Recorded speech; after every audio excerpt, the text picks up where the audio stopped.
आपण पाहत आहात EDTV, बातमी अशी जिच्यावर तुम्ही ठेवणार विश्वास। कोण आयुक्त कोण CEO अशीच परिस्थिती सध्या जालना जिल्हा परिषदेमध्ये सुरू आहे। प्रकरण आहे परतूर तालुक्यातील अकोली या गावचे। या गावात सुमारे 23 कोटींचा कथित भ्रष्टाचार झाला। या प्रकरणी गावच्या काही तरुणांनी निवेदने उपोषणे केली, परंतु सत्तेपुढे आणि लोकशाही मार्गापुढे यांचे काही चालले नाही। त्यामुळे 9 मेला या गावकऱ्यांनी ठोकशाहीचा मार्ग दाखविला आणि त्यानंतर 2 महिन्यापूर्वी नियुक्त केलेली चौकशी समिती 17 मेला या अकोली गावात आली।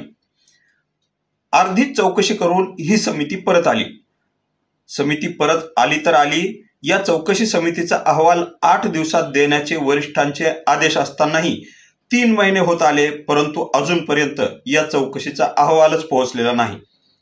कदाचित अकोली गावात जसे पाणी मुरताना दिसत आहे तसेच पाणी जिल्हा परिषदेत देखील मुरत आहे की काय, अशी ही शंका आता व्यक्त व्हायला लागली आहे। आता मात्र उपोषणकर्त्यांची सहनशीलता संपली आहे आणि दिनांक 15 ऑगस्टला आत्मदहन करण्याचा इशाराही दिलेला आहे। त्यामुळे मागील 5 महिन्यांपासून सुरू असलेले हे प्रकरण दावादावीचा खेळ आता कोणाच्या तरी जीवावर बेतण्याची वेळ आली आहे आणि तसे झाले तर अधिकाऱ्यांना देखील हे मुरलेले पाणी परवडणार नाही। या संदर्भातील पूर्वीची बातमी पाहण्यासाठी खाली दिलेल्या डिस्क्रिप्शन मधील लिंकवर क्लिक करा, म्हणजे या बातमीची तीव्रता आपणास कळेल। तर पुन्हा भेटूयात लवकरच हा अहवाल आल्यानंतर। तोपर्यंत सविस्तर बातमी पहा www.edtvjalna.com वर आणि YouTube वर व्हिडिओ पाहत राहा। दिलीप पोहनेरकर, जालना।